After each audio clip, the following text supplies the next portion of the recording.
Pendant notre sommeil, nous pénétrons dans d'autres mondes. Nous accomplissons des choses qui seraient impossibles dans la vie éveillée. Pourquoi rêvons-nous? Les rêves peuvent-ils nous révéler le futur? Le peuple primitif considère invariablement la vie du rêve, la vie onirique, comme une vie au moins aussi importante que la vie réelle. Souvent, ils croient que les rêves sont des aventures de l'âme qui se dégageraient du corps pendant le sommeil. Des crimes réels qui méritent un châtiment réel peuvent être commis en rêve. En Afrique de l'Ouest, si un homme rêve qu'un autre a commis un adultère avec sa femme, il peut exiger une indemnité à titre de dédommagement. Ailleurs, les chefs et les chamans provoquent des rêves qui les aideront à guider la communauté dont ils ont la charge dans ses travaux et dans ses rituels. De même, les sorciers font rêver les malades pour disposer d'éléments interprétés et pouvoir en retour orienter une guérison du patient. La nature du rêve a frappé l'humanité dès l'aube de la civilisation, provoquant autour des songes un nombre incalculable de croyances et de cultes. Les anciennes hypothèses sur le rêve reposent en général sur la supposition qu'il peut prédire des événements, ce qui ne peut qu'introduire d'interminables discussions, voire même des polémiques sur les moyens d'interpréter ces rêves. L'un des plus anciens manuscrits égyptiens, vieux de plus de 4000 ans, est consacré à la signification des rêves. Il est significatif que ce papyrus, un des premiers documents écrits de l'humanité, aborde ce problème.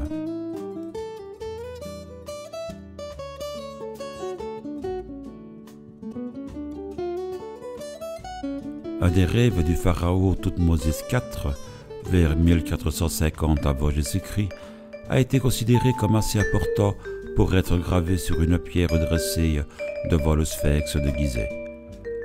Le dieu Ormakou lui parlait. Le sable de la région où je passe mon existence m'a recouvert. Promets-moi de faire ce que souhaite mon cœur. Ensuite, je t'apprendrai mon art. Lorsque le jeune prince est devenu pharaon, il a fait dégager la statue du sphinx enfouie sous les sables. Son règne a ensuite été long et fertile. Le dieu avait vraiment tenu ses promesses. Les rêves ont également été très importants aux yeux des Babyloniens. On a retrouvé un guide d'interprétation des rêves dans la bibliothèque de l'empereur Assurbanipal, dans les ruines de Ninive. Il date du 7e siècle avant notre ère. Un siècle plus tard, le roi Nabuchodonosor faisait un rêve dramatique qui est raconté dans la Bible. Le roi s'éveille un matin, certain d'avoir fait un songe important, mais incapable d'en garder le moindre souvenir. Convaincu que ce rêve est d'origine divine, il appelle ses sages pour qu'ils le retrouvent et l'interprètent.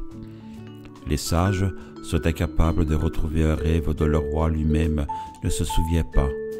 Ils sont menacés de mort. C'est Daniel, un jeune sujet déjà connu pour son aptitude à interpréter les visions, qui va les sauver. Il prie son Dieu de lui révéler le songe du roi. La nuit suivante, il a une vision, une image avec une tête en or, la poitrine et les armes en argent, le ventre et les hanches en bronze, les mollets en fer et les pieds à moitié en fer et à moitié en argile. Dans le rêve de Daniel, l'image est détruite par une pierre qui devient une montagne et recouvre toute la terre. Le roi reconnaîtra ce rêve, et voici l'interprétation de Daniel. La tête en or représentait la loi du roi. Les autres parties de l'image symbolisaient le déclin du royaume au fil des âges.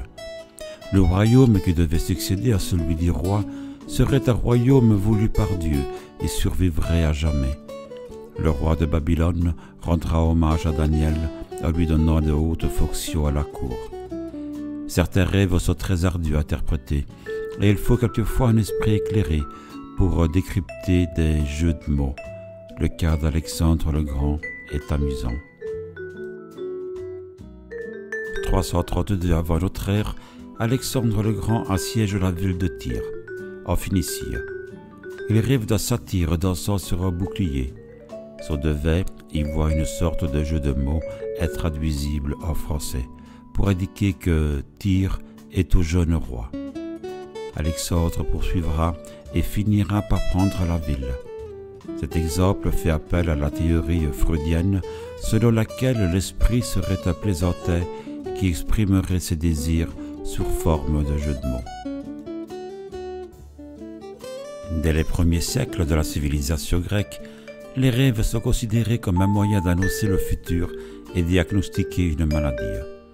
Une pratique fréquente dans la Grèce antique consistait à passer la nuit dans un temple qui abritait un oracle pour avoir des rêves immédiatement analysables par les prêtres et les prêtresses qui s'y trouvaient.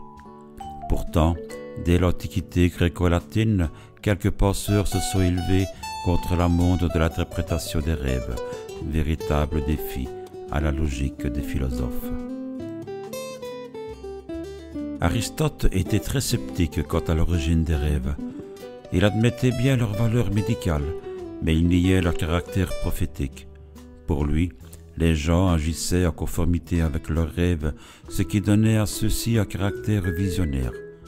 Cicéron, le plus grand orateur de la Rome ancienne, faisait de même ressortir que ceux qui prétendaient pouvoir interpréter les rêves ne faisaient que se livrer à des conjectures et ne partaient pas de connaissances fondées. Bien plus tard, le prophète Mohammed sera obligé d'interdire la divination par les rêves, tant elle avait pris une importance excessive dans la vie des musulmans de son époque. Aujourd'hui, il existe un fossé infranchissable entre les psychologues qui considèrent les rêves comme une réflexion de l'activité subconsciente où s'expriment nos espoirs et nos craintes, et ceux qui croyaient que les rêves ne font qu'incarner tout le fatras que le cerveau a enregistré au cours d'une journée et dont il ne sait que faire. Alfred de Maury, collectionneur de récits de plus de 3000 rêves, a une théorie illustrée par un de ses propres rêves. On l'a mené devant un tribunal révolutionnaire qui le condamne. Il est mené à l'échafaud. Au moment où le couperet tombait, il s'éveille en constatant que le baldaquin du lit venait de lui tomber dessus. Il en conclut que son esprit endormi avait répondu à cette sensation anormale en produisant un rêve.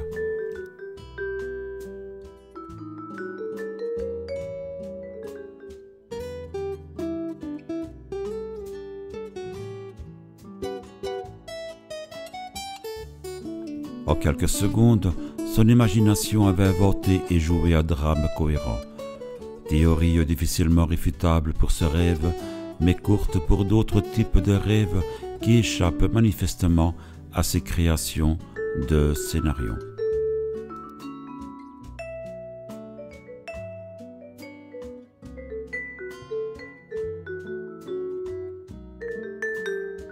Vous avez aimé cette vidéo?